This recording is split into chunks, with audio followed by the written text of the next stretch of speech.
Hey everybody, this is Rydo and we're back with another live stream of Hearthstone. Today is Monday, May 21st. Coming in pretty refreshed in the sense that I really didn't even touch Hearthstone or do much recording this weekend at all. Maybe I should take all weekends off. It would be the appropriate thing to do, certainly. If I could guarantee that I worked a little bit harder on Monday, Wednesday, and Friday and got some kind of pre-recorded footage done as on top of streaming, and guaranteed that I always worked on Tuesday and Thursday. Of course, I can't guarantee any of that, so I'll continue with crazy schedules. We're starting particularly late again, 6:14 Central Time, because of insomnia, basically, just same old. But I really haven't even touched any of these, so I could re-roll, win 3 games with the Paladin or Priest, or play 30 Warlock class cards. I don't know why I would want to do that. I definitely wouldn't want to re-roll the 100 gold. This will be back in the day, so I guess we're just gonna play ranked play. Paladin or Priest deck on the Asian account. We have Murloc Paladin. We can try and get up to rank 20.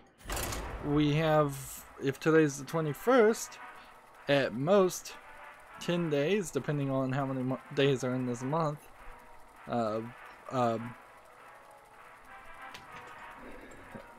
most 10 days of things to work within before the month ends. Gosh, struggling to get my words out already. I would definitely like to get to rank 20. I don't think we're going to get any higher. And frankly, even if I get to rank 20, unless there's a new change to how things work, which I think there probably should be, I'm gonna just fall right back down to the lower ranks and struggle all of next month to get to rank 20 again.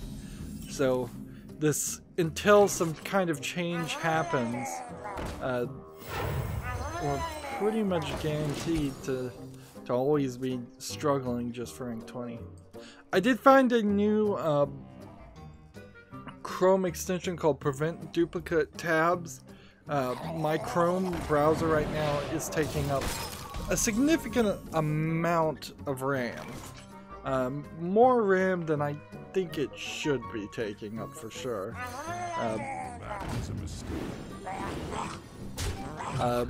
Because of all the tabs open.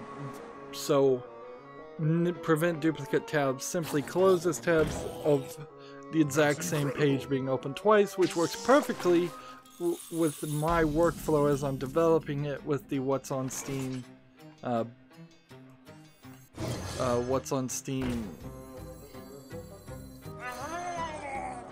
Twitter feed, because I will now not accidentally open the same game twice and have duplicates. So no longer should you be hearing me say, oh, we've already talked about that game. Only in rare occasions when, say, PC Gamer and You're a Gamer and Game Sutra all talk about the same thing, would there be stories that would be slightly similar. So let's go through the news. I guess we might have a post show today. We might not. In one way, I guess I just kind of need to get 2 daily quests done, and we can save the third for Wednesday. That would work. All right, 2. Let's see. Give a friendly minion. Shield. Play this. And see, all we kind of need to do is win. So Heck, if we could get up to 19 or 18 in the process of doing this, that would be great. But since I only need 5 victories in total, I don't even see a reason why to ride a streak and continue to try to get victories. Gamma Sutra has an article. Adult Swim has acquired the Pocket Morty's developer Big Pixel Studios.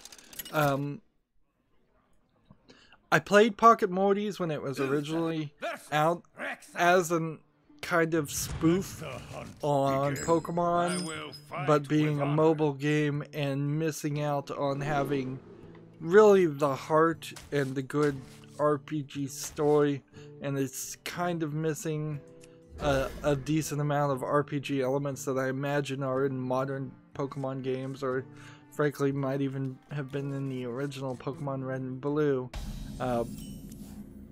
It didn't have enough in it to keep my attention. The Pocket Morty's idea still is okay, but it doesn't. It didn't have a lot of importance soon after the specific Rick and Morty episodes aired. Rick and Morty started focusing in slightly different directions and started to be a little bit different in its approach, particularly to be more detailed. Rick at one point really didn't seem like he cared about Morty at all. That he could just replace them, and Pocket Morty's is exactly built around that concept where there's all these different universes versions of Morty's, and they're just work animals basically that he's using. Later on, Rick begrudgingly has to admit that he does actually care about his specific Morty, and it gets a little different away from that. Also, while one season was airing, they were adding new Mortys to the Pocket Morty's game, but it's going to be a while until the extra 70 episodes of Rick and Morty that the Adult Swim ordered gets made and released. So there's going to be quite the gap between now and whenever the next new episode of it happens. On the other hand, taking a step back from Rick and Morty, I don't know if Adult Swim really has any other games that they can come out with that is a tie-in to a actual Adult Swim show, or if they're just gonna have to use this developer to make new Adult Swim-like content.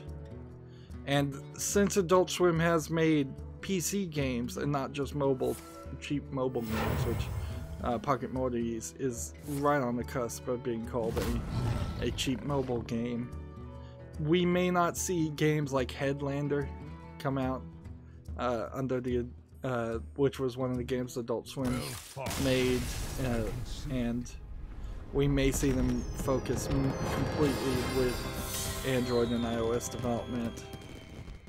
And this is really all just advertisement for Adult Swim. But then Adult Swim kind of suffers because they're not going to do any of the anime on Adult Swim. Because that would all be licensed to somebody else. Like Dragon Ball Kai, Dragon Ball Super or Dragon Ball Kai, I don't remember what it's called, airs on Adult Swim, but you're not going to see a Dragon Ball game come out under the Adult Swim brand, and they're not going to get any sales from that. The main problem with Adult Swim is they simply just don't fund enough animation projects. Like, that I'm still waiting probably a decade and a half later for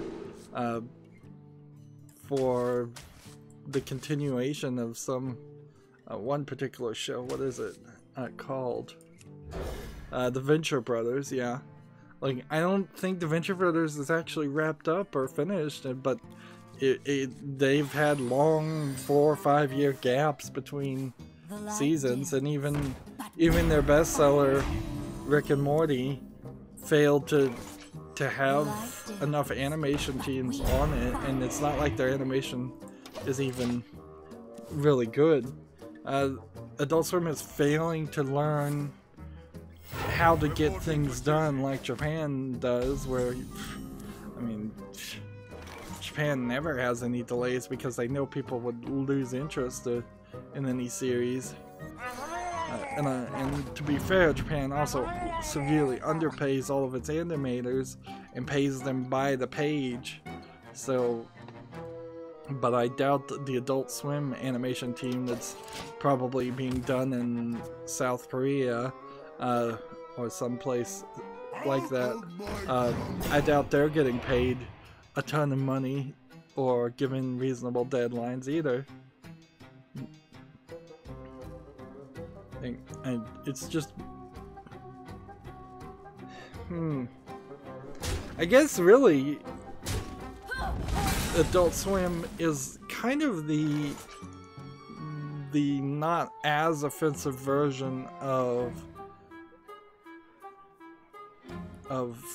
the Sci-Fi Channel, where they have properties that people love, or at least like, but then they make a bunch of poor managerial decisions on them, cancel the shows or delay the shows.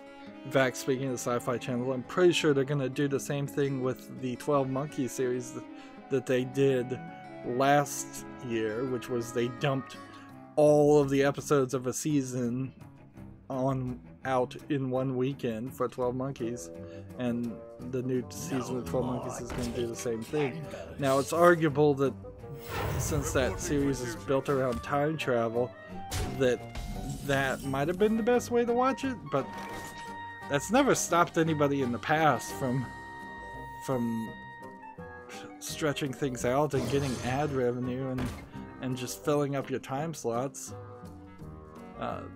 Seems like maybe there was a crazy iron-tight contract that somebody made with 12 Monkeys where the show just could not be canceled, and so they paid to have it made, but then didn't give it any a proper release. Of course, I'm talking about TV too much, and while I did go through the games this weekend and sort out the bad ones, and I do want to, starting with this week, try to not be in a situation where I'm just going on and on and on trying to cover every single your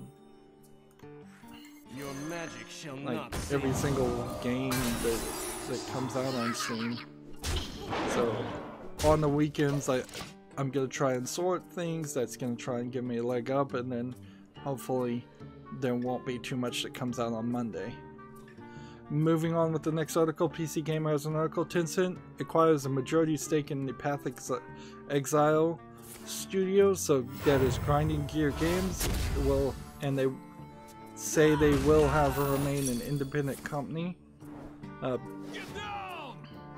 Honestly, as much as I kind of tinfoil hat and crazy don't like Tencent because I feel like it's just a direct branch of the Chinese government, in all fairness, they have yet to do anything that seems like it has ruined or like asserted any kind of control over the companies they're investing in.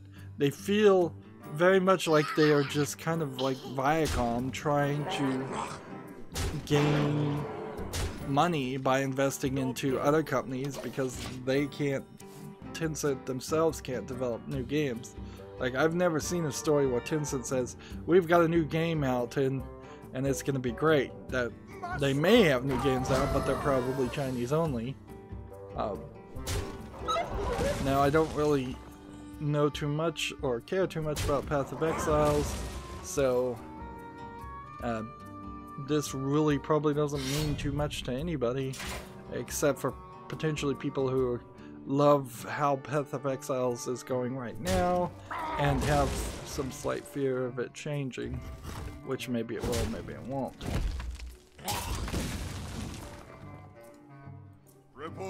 Now, I am debating here with whether or not to keep Ben Brode on my Twitter account now that he is no longer the guy, the figurehead in charge of Hearthstone. Because on one hand, I could keep him on my feed and see what he tweets until he finally announces where he's going or what new job he's going to. On the other hand, I could just mute him and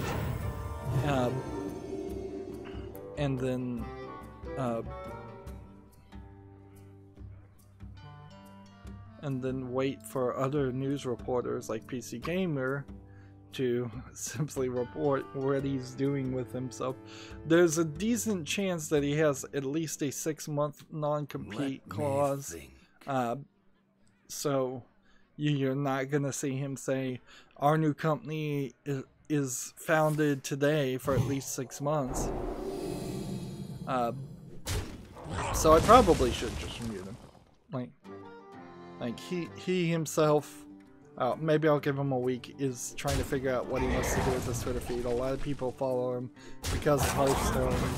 I imagine soon maybe he'll get kind of annoying and a lot of people will drop him. Like, there's not going to be a mad rush on Twitter for people to drop him just because he's not in charge of Hearthstone. But eventually, when he posts 4 or 5 things that people aren't interested in, they'll start thinking about it. Gamatsu has an article, Bullet Girls Fantasia, Japanese shop-specific purchase bonuses have been announced. And let's see. If you buy it from Amazon.co.jp, you get the frill ribbon bra and underwear yellow-green. If you buy it from a company called GEO, you get the strawberry bra and underwear purple X black. If you buy it from Joshin, I have no idea what GEO or Joshin is, you get the lace bra and underwear gold. If you buy it from Softmap, that's SOFMAP, you get the frill bra and underwear light purple. So the point here is this is yet another Japanese game that may or may not come to the West, and they sure sell on the sex appeal, which it certainly works. It seems like if you buy it from the P web shop, you get different things. Or the D3 web shop, you get different things.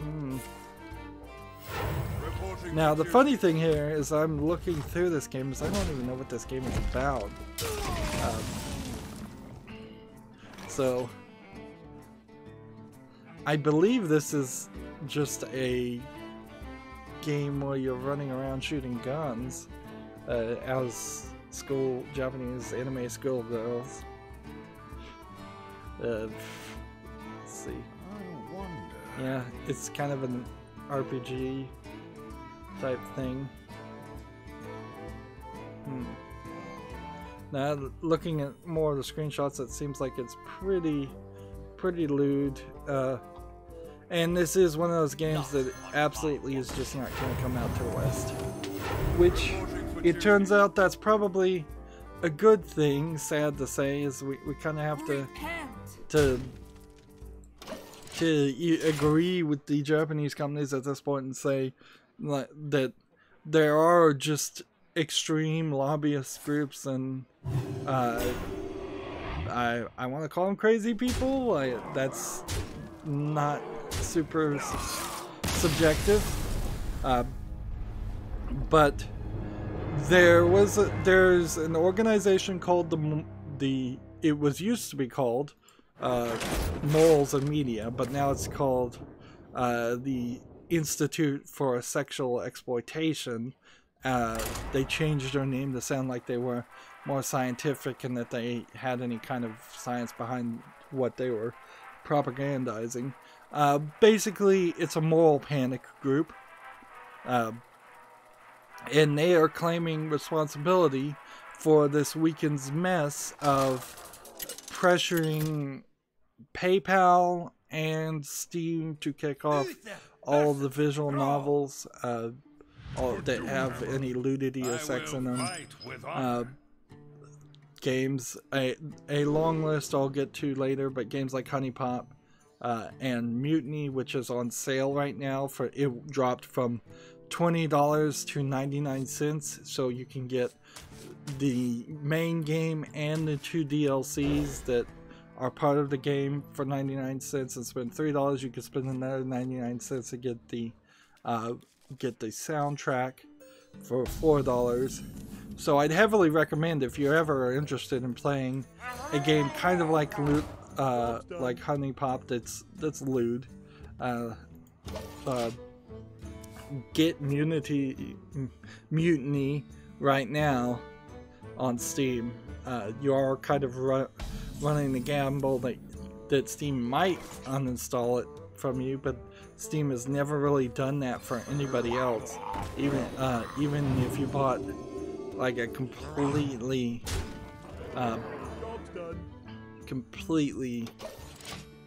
bad game on Steam, you usually get to keep it if you purchased it. The only instances you might lose it is if it had like stolen content or something. But even then, that I don't know if there's ever been an incident like that. So yes, the Institute on Sexual Exploitation, that may not be their name, but it sounds something like that, is claiming responsibility for it, but they didn't really achieve much, because after Honey Pop and many other developers raised a stink over the weekend, Valve came back with a second email saying, ignore that 2-week deadline we told you, we're just in the process of reevaluating games. They didn't come out really and say it was all a mistake and that we're not going to kick your games off. They came out and said we're reevaluating games. I think buying Mutiny right now is a great way to support both the creators of the game, but also to support sexual dating romance visual novels and other games. It's kind of unfair to call both Mutiny and Honey Pop visual novels, because they really aren't. They might have a little bit of that element in them, but they're actually match 3 puzzle games.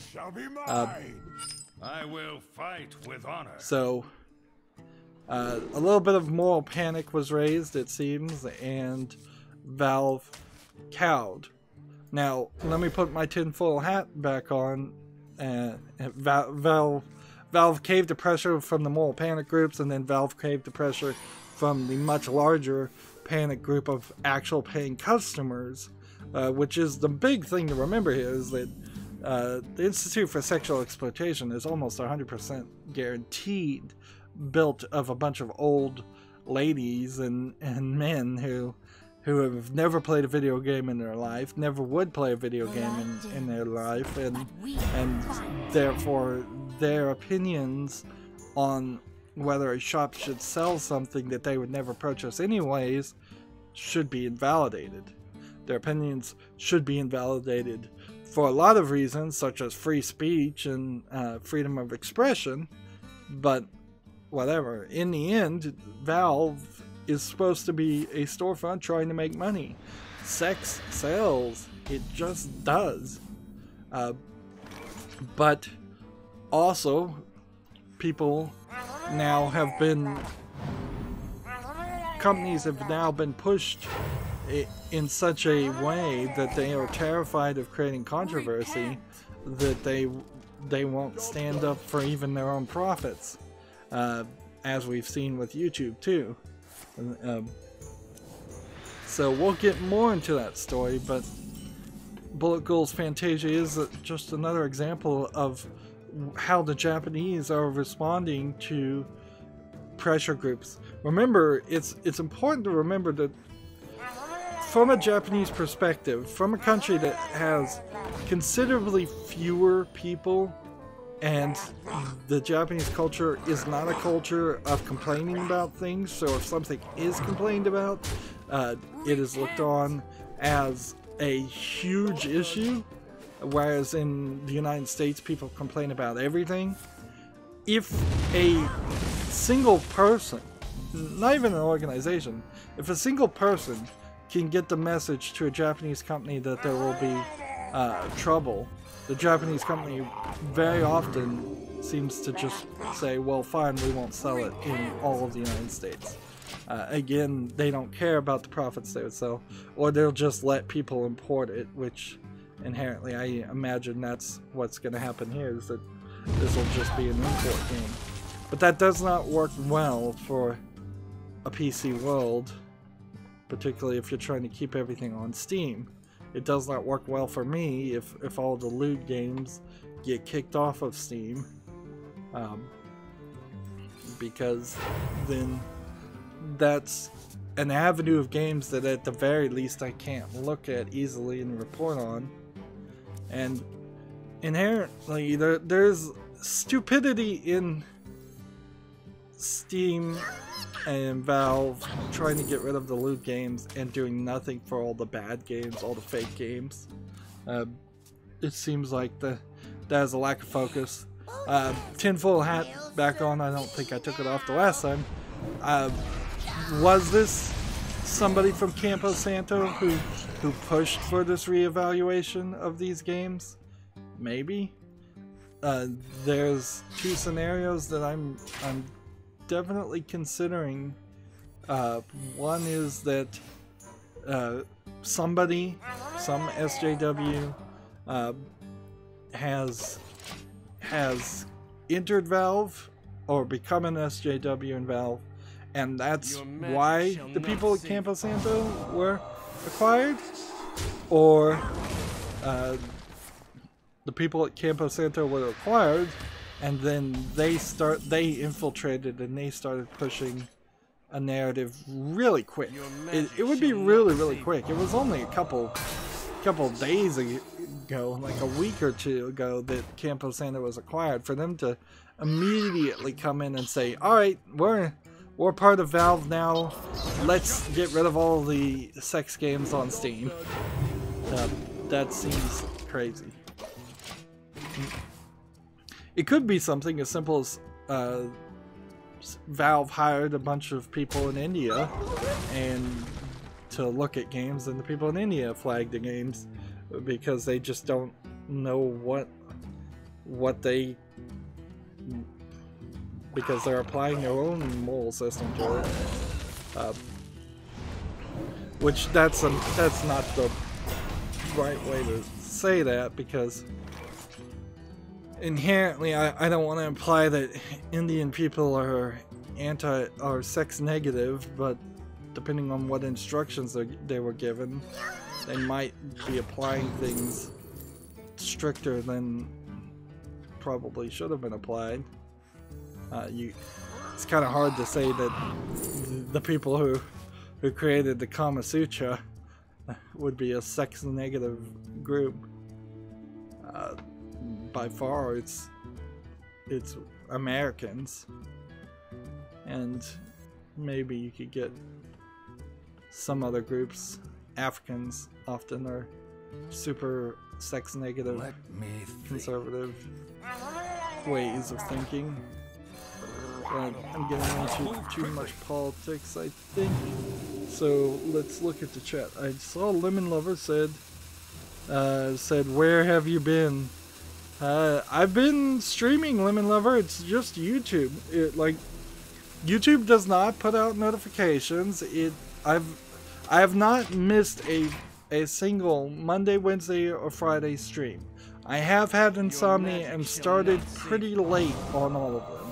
So I've been starting at like 5 or 6 in the evening. But it literally is just YouTube. YouTube is trying to ruin the experience both for the creators and the viewers, and they just are not notifying people. So you take your pick: Twitter, Facebook, Google+. Those 3 ways are in the description. You need to follow me on one of those. You can try to click the notification bell, get all notifications, but even when that's clicked, it doesn't happen all the time.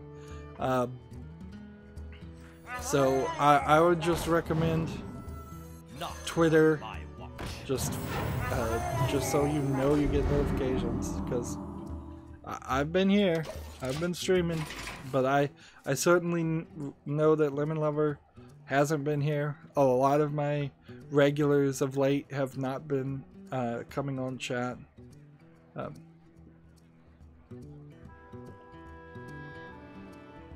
Yes. Oh yes. To be fair, there is an argument to say I've kind of been absentee for pre-recording footage, but I'm so far ahead of that, I haven't missed any dates or anything to my knowledge on that either. I'm still very much struggling to play Lego The Force. Thank you. What is it? Lego The Force Awakens. I think inherently that is going to be the last Lego game I ever play, because I've spent more time playing with real Lego lately than I have playing with the Lego game. Let's see. If we do this, and then if I for justice do this, move quickly. in return. Your Gamer has an article. Resident Evil is coming to the Nintendo Switch via the cloud, and it's Japan only for now. So apparently, like, you have to assume the Resident Evil 7 or Biohazard 7, as it would be, as it would be sold. It would be called Biohazard 7 Resident Evil Cloud Edition, Cloud version, is how they're going to sell it. But apparently that game, regardless of its name, just does not run on Switch software. So they are full on implementing a streaming version. Now, I don't know exactly how cell phone data works, and the Switch doesn't have cell phone data even in Japan, to my knowledge. So literally, even the very high amount of commuting that people do in Japan is gonna be a problem for the Resident Evil 7 Cloud Edition. It's telling people that you have to play that game effectively docked, because you're gonna have to be in your house and you're gonna have to have Wi-Fi, and I don't think that's specifically too much of a problem in Japan, but they commute a lot. They really do. Japan is a land of trains, and if you've got your Switch but you can't play this one game, that's not great. And inherently this says that Resident Evil 7 cannot be dumbed down in the graphics department to run on a Tegra processor. And the fact that Capcom would specifically spend the extra effort to program a streaming interface says that it would have cost more to dumb it down the graphics and make it look bad enough to run alone. Let's see, lemon lover goes perfect lemon. Yep. I seriously kind of doubt that we'll see Resident Evil 7 as a cloud version come out in the West. I think it would be much more likely we're just never going to see Resident Evil 7 come out for the Switch, which is fine. I mean, if you want to play that game, play it on an Xbox One, a PS4, or PC. Now, over time, I've certainly gotten more of a opinion that Resident Evil 7 starts off really good because the first section is made by the American team, and then it turns into a very basic, normal Resident Evil game that we've all seen 7 other times at least. Near the end, in the second half of the game. And ideally, I think I would have preferred for the teams to have worked closer together to make the entire game like the first half than have this weird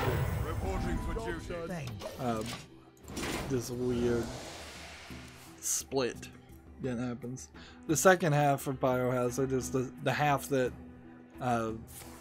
nobody really talked about in the reviews, because arguably half the people that were reviewing Resident Evil 7 didn't even get to the end of the game, before they reviewed it, which is a consistent and ever-growing problem with the mainstream large video game reviewers. I don't think I'm gonna win here. Need one more. I needed one more damage.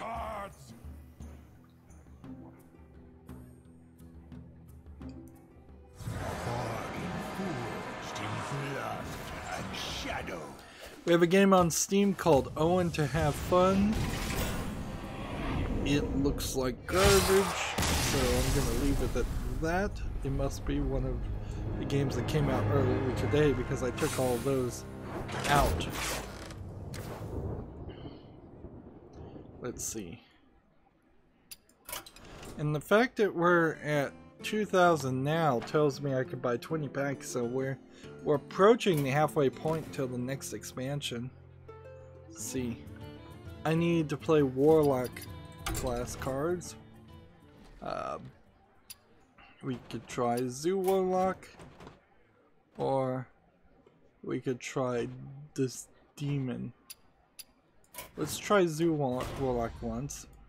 We're at rank 20, so we're at the point where we'll start to lose and gain stars. Gematsu has an article, Square Enix producer on Star Ocean 6, quote, "Please wait a little longer. The sequel seemingly not currently in production," is the subtitle there. This was... Your soul shall be mine.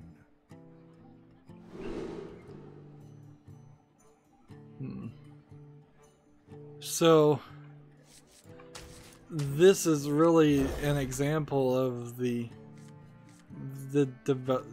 director, developer, producer getting thrown under the bus by Square Enix. We know Square Enix is this crazy managerial control, heavy-handed control over their departments and sub-companies, and they've put this poor dude,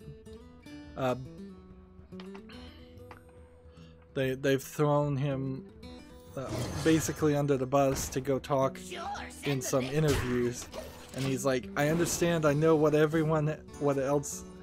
everyone would like to hear, but speaking frankly, it's not that simple to make. And the quote is, "If I could have made it without triads, then surely it would be possible." This is translated poorly from Japanese. I can definitely tell that. Nice to meet you. But that's not the case. I'm saying please wait a little longer. Won't you please wait a little longer? It's like, well, I inherently, I guess there's nothing any fan can do other than wait a little longer. And of course, please keep the faith as we continue with Amnesis. I'll also do my best. That's all I can say today.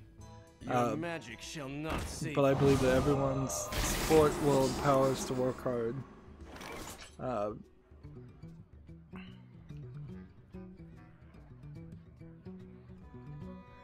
Let's see. Star Ocean Integrity and Faithlessness, Star Ocean 5, launched for PS4 and PS3 in March 2016 and PS4 in June 2016 worldwide.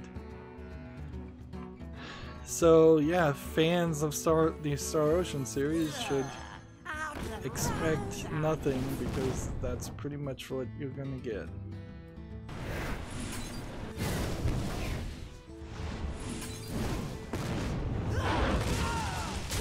Chill out. Is that really news? Often I'll read the articles and I have to ask, is this really news when Square Enix throws a producer under the bus, makes him answer questions when he's literally not authorized to say anything of any value? Because that's really what it comes down to, is that he was told 5 minutes before this interview that he could not say anything or announce anything. But he still has to go do these interviews, and it's like, well, why even have an interview? Why even set this up? This feels very much like they're trying to get this guy to be embarrassed, to be upset, to quit his job because it's so hard to fire people in Japan. Like, it literally makes no sense that you would be answering any questions when you don't have anything to say. And unless he was there to talk about something else and people kept asking him about that, which I seriously doubt. Maybe that was. Like, they did this in a Star Ocean program live stream. This guy's toast. So they were doing a Star Ocean program live stream, but it wasn't about announcing a new one. It was about playing and talking about one that came out in 2016. Your magic shall not save you. This is definitely the kind of BS that they would do to, like, Konami would do.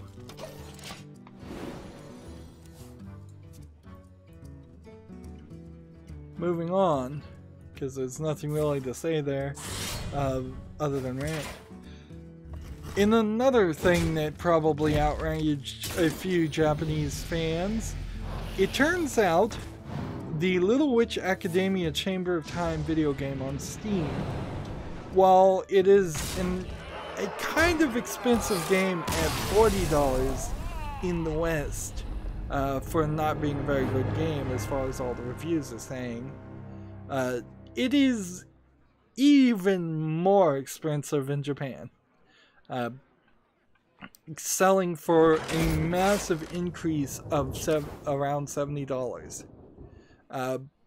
So now you have the fans are outraged because of price gouging on the Japanese Steam store for a pseudo anime game, because this is a Netflix kids show that is done in an anime style, certainly, but it's kind of falls slightly out of what I would define as anime, because it is not primarily animated by Japanese people for Japanese people. The Netflix-ness of it is definitely making it more for a worldwide audience, more for a Western audience. So that knocks it out as a Japanese, out of my definition of anime, even though it may have an anime-like style. But then they turn around and come back and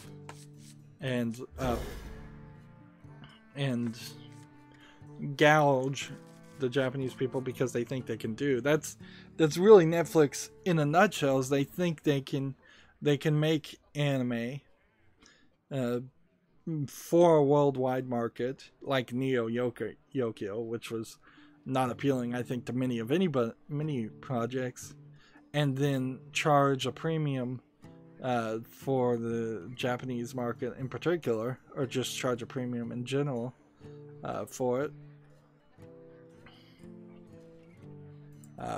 Even just paying the $10 a month for a Netflix subscription, if you're trying to do that for anime, you're paying a lot more than if you were paying for a Crunchyroll subscription.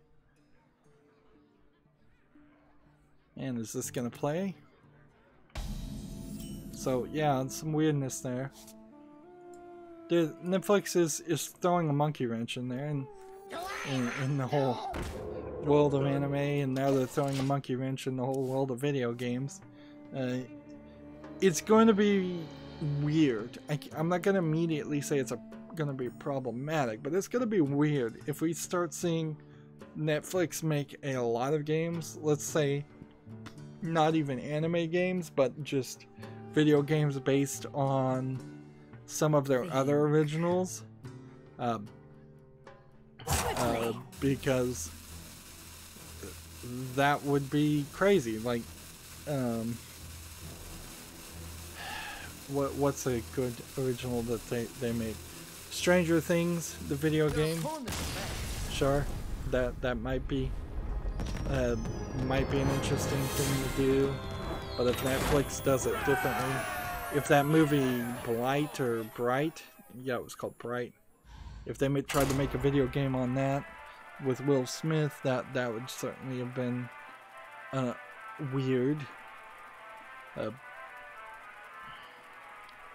And then that doesn't even get into the point that Netflix has been infiltrated by SJWs as much as every other Hollywood thing.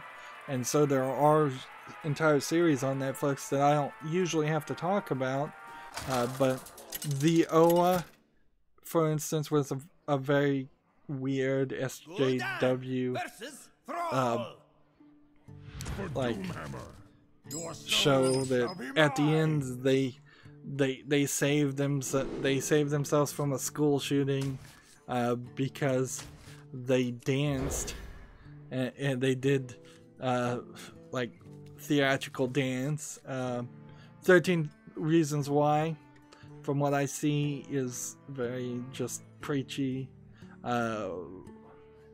There's a series that is literally called Dear White People, and just preaching to white people on Netflix. It's like there's quite a few of them out there, but to be fair, I think Netflix is not as much pushing a agenda as much as they are simply trying to appeal to everybody, and they just don't have a proper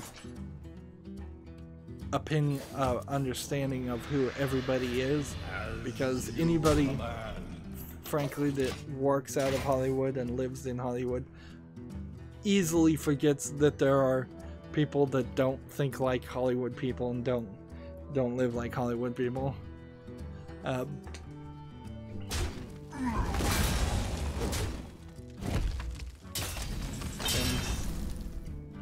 as far as the Netflix originals, even Netflix for the most part will admit that most of them are losses and wastes of money, but they get people interested in talking about things. If some other theater had other company had made that movie Bright, it wouldn't have gotten any coverage. Nobody would have said a word about it. It would have been just forgotten immediately. But people were talking about it, people were reviewing it because it was on Netflix, and people got to see it for free as long as they kept their subscription. And I'm certainly in that same position where I would be very hard pressed to give up a next Netflix subscription, even though I really don't even watch that much Netflix on a month-to-month basis. Maybe get around to watching one series or one episode, and most of the things I watch are just like Korean and Korean comedies and dramas, which is just a weird niche that they happen to have.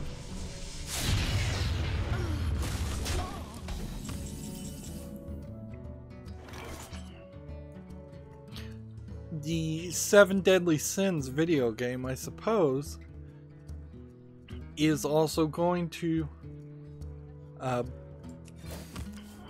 it's going to be something that we'll have to keep an eye on, I guess, because the same thing will potentially happen where there is price gouging when it releases on Steam, unless that's already released. Like, that would be the weird part, is if the 7 Deadly Sins game came out on Steam and there was no price gouging, and then there was for Time Witch Academia. I don't even remember what I was talking about. I guess that's a good indicator to move forward. Game Master has an article, Mecha Anime Inspired 3D Shoot 'em Up Omnibion War has been announced. That's OMNIBION Space War. Has a Steam page and a trailer. It's a bullet hell shooter, but it seems like it's from a third-person perspective.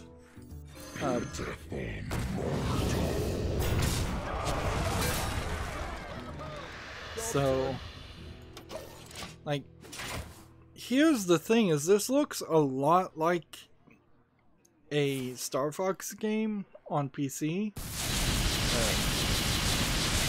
And it's kind of a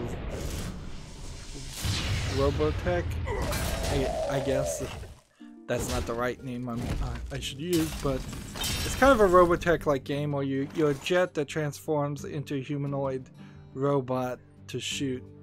And if it weren't for that one element of the fact, not that it transforms, but the element of it being designed to be a bullet hell game, I'd be very much instantly into playing this game, because it does look like it is an attempt at a Star Fox 64 type game.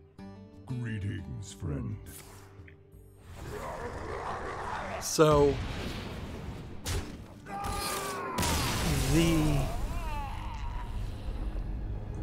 I guess I'm gonna have to wishlist this one.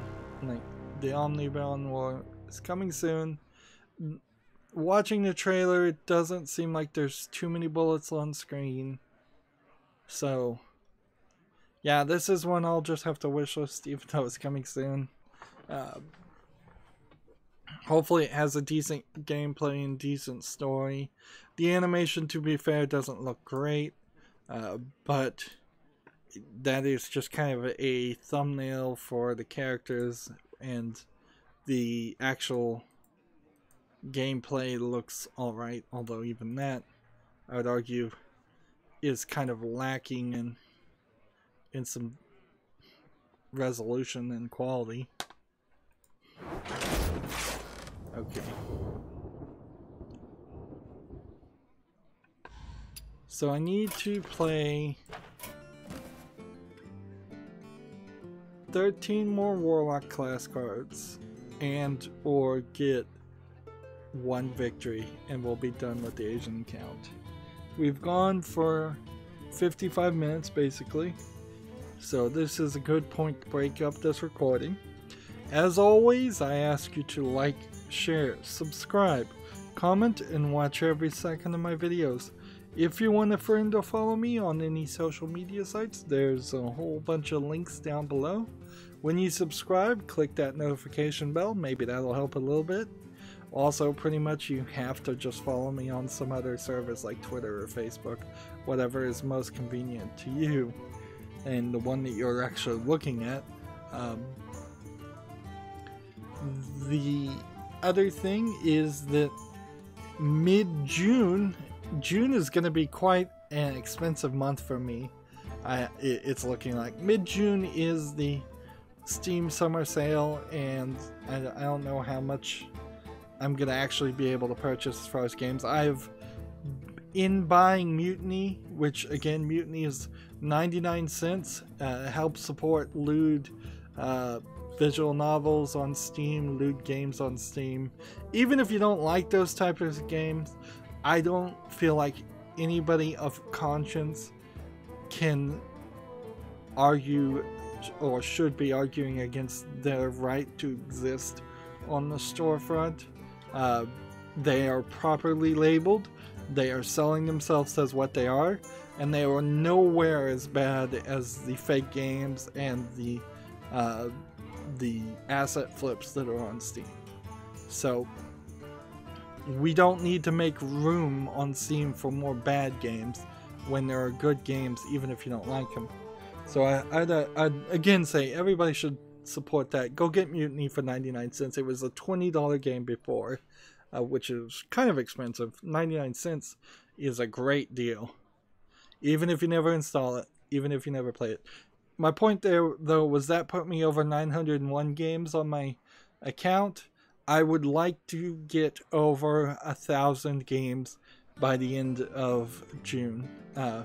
Remember also, June 30th is the day that all the Pinball Arcade games are going to lose their licenses, probably forever, for the rest of our lifetimes at least. And so if you ever want to play decent emulations of classic pinball, real pinball tables, get all of the DLC, the Pro Packs of Pinball Arcade, and that's certainly what I will be doing with probably all of my money on the Steam Summer Sale. It probably isn't going to go on discount. They've said it isn't going to go on discount, so I don't see any reason why it would before it goes on sale. So in that fact, if people do want to support me during that summer sale or whenever, gift me games, or even right now you could gift me gift cards to my Steam account so we can save up towards that. That's my only monetization policy right now. Twitch to be partnered and monetized, I looked at some of that.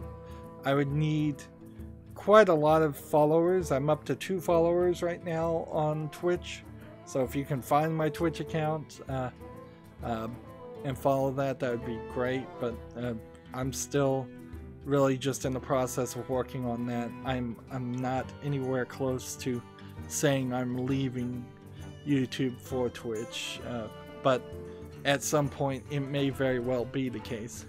Also, for the moment, I guess Twitch is just in case you spend more time on Twitch than YouTube.